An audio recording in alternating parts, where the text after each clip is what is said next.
ukuthi yena wabeka ukuphila kwakhe ngenxa yethu. Ukuphila kwakhe ngenxa yethu.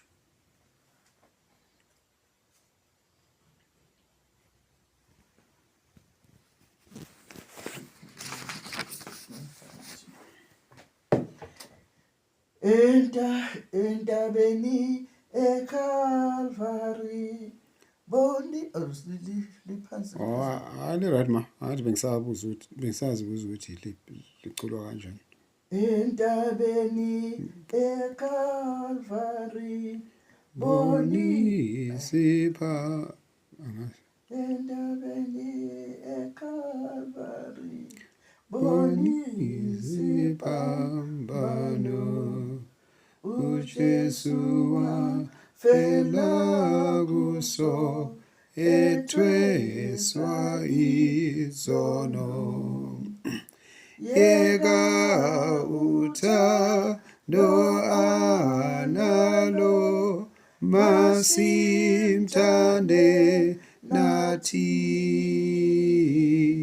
Singathemba lolu thando masimkhonze futhi.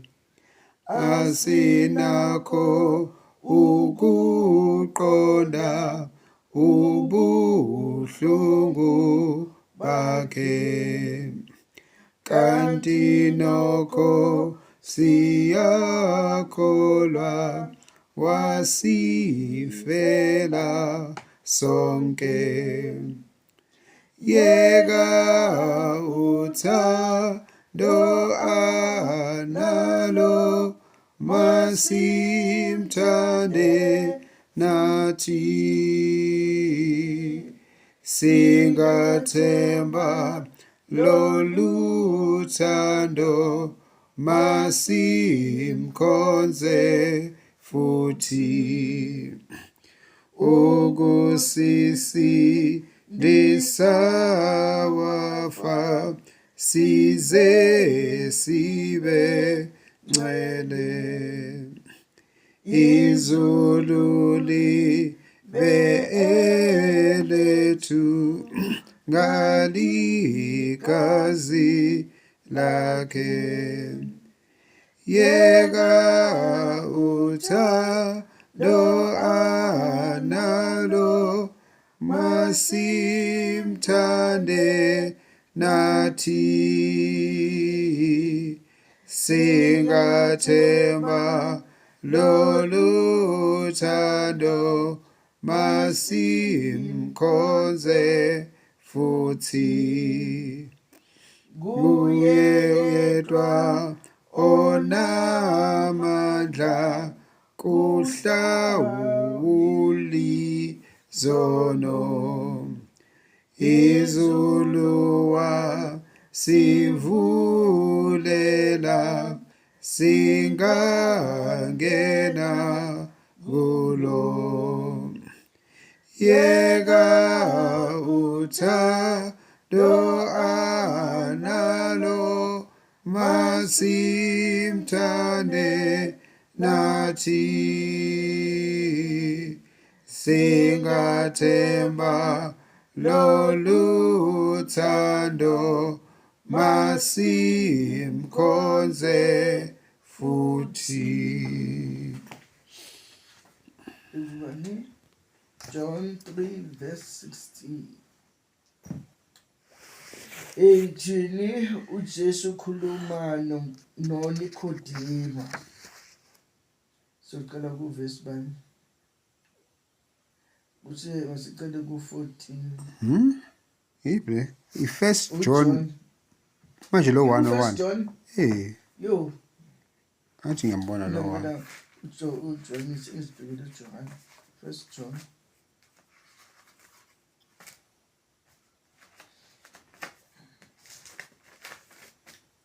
Uthola ngobhekeni? Ani ngibona lo 1 lo manje ngiyacala ukuthi manje iyadida ngenxa ka John 3 verse 16 ngathi uJohn 3 verse 16 lo odumo. uJohn umphaphethisi. Kanti uJohn lo moya. Uthando lwabazalwane. sithi siqala kubani? Ithi chapter 3 verse 16. Kodwa ukuthi Isahluko sesithathu verse plus.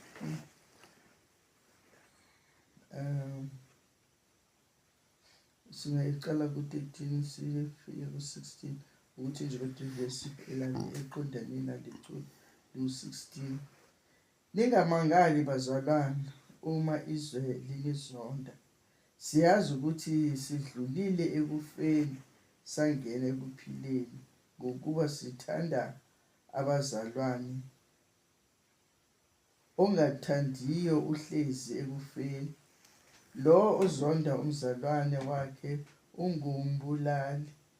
Niyazi ukuthi akukho mbulali onokuphila okuphakade okuhlezi kuye. Uthando silwazi ngalokhu ukuthi yena wabeka ukuphila kwakhe ngenxa yethu, nathi sifanele ukubeka ukuphila ngenxa yabazalwane.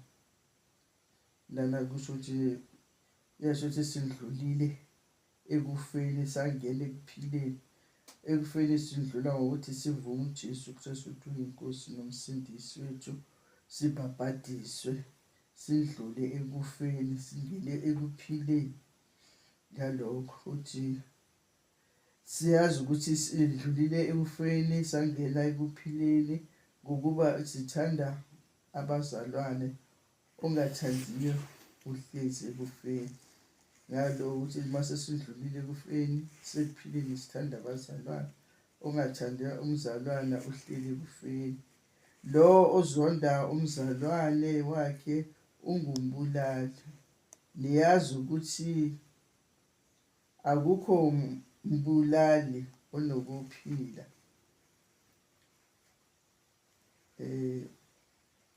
okuphakade okuhlezi kuye. Uthi lo ozonda umzalwane wakhe ungumbulali, futhi akukho ukuphila kumuntu ongumbulali. Uthi uthando silwazi ngalokho ukuthi yena wabeka ukuphila kwakhe ngenxa yethu, nathi sifanele ukubeka ukuphila ngenxa yabazalwane bethu. uJesu wabeka impilo yakhe ngenxa yethu ukuthi asifele. Nathi thina-ke singeke sikwazi ukubafela abazalwane, kodwa simele ukubathanda ukuthi nathi ngoJesu wabeka impilo yakhe ngenxa yethu abazalwane abamvumayo uJesu ukuthi wasifela. uJesu wasifela impilo yakhe wayibeka ekufeni, wadeleleka waba yikho konke ukuze thina sizophila. 17 Kepha yena onemfuyo yezwe ebona umzalwane wakhe eswele, amvalele isihawu sakhe, uthando lukaNkulunkulu lungahlala kanjani kuye na? Bantwanyana, masingathandi ngezwi nangolimi, kodwa ngezenzo nangeqiniso. Uyosho ukuthi uma umzalwane enemfuyo eningi abona umzalwane wakhe or umfowabo or ubani wakhe engenalutho, amvalele isandla ukuthi noma efuna ukuthi nje ngiswele ngicela ungiphe kanjani, avale isandla abe nenhliziyo elikhuni kuye. Loyo akusiyo umzalwane. Kusho ukuthi thini? Wakhe aswele, amvalele isihawu sakhe, uthando lukaNkulunkulu lungahlala kanjani kuye na? Futhi nababona abantu behluphekile babavalele izandla bangabasizi. Nanoma kulesikhathi sesi-confuse, asazi ukuthi kanjani, ngoba abanye beza bengathi bahluphekile kanti bayalingana. Awusazi ukuthi ikuphi oku-right, ikuphi ofanele ungakwenzi, ikuphi ofanele ukwenze, ngoba uma ubheka nawe uthi ngihluphekile kodwa lo muntu lo uzongifuna angimazi. Okokuqala ngabantu sebaganga, sesilibala ukubheka ukuthi angazi ngasathi ngisafika la sisafika lesa bokuza abantu njalo bacele lokhu nabamahlanye. khona uyihlele hamba nezinja mawumbuza ukuthi usuka ukuthi usuke White City wonke le ndawo manje ungena la ufuna ukudla bese yamnikeza umnikeza ngangimnikeza ngoba ngibona engcolile lokuzana bese kuyindawo yakhe lokuzana ngathi hayi angazi ukuthi kade usikashona angazi bebaningi nje abantu beza omunye ngazi ngabo nathi la bamthumelela ukuthi nje yangapha siqashule lezo ibopho because bebengathunyelwa uNkulunkulu ngithi angithi yabona lama ngiyaqala usungene emlonyeni leli verse likusho ligezwakala konke likhuluma ngomzalwane wakho alikhulumi ngabantu abasezweni lethi umzalwane wakho makeswele alikhulumi ngabantu ongabazi so lapho ifoka like ile maphutha esiwenzile abazalwane sambe singenisa abantu abazosiloya abathathana neempumelelo zethu bezenza ngathi baswele one awulisiza uhlanya because oqala lo moya osohlanyeni umoya omubi. Alright, the only thing ongayenza ukuthi usize uhlanya ukuthi ukhiphe lokho kuhlanya kulo ngokuthi uchithe lo moya lo drive out lawo mademoni. But basically leli verse liyazisho likhuluma ngabazalwane ukuthi sitreatana kanjani sisesontweni sonke siyakhonza sifanele silindeleke ukuthi sisizane. Umzalwane onotho futhi asize ongenakho but abazalwane abakwenzi lokho. They don't. So ayikhulumi ngabantu ongabazi ikhuluma ngokuthi siza umzalwane. So i-first line yokusiza umuntu ukusiza abantu obaziyo abasesontweni, hayi i-stranger esingafuni noNkulunkulu. Awunayo lo duty.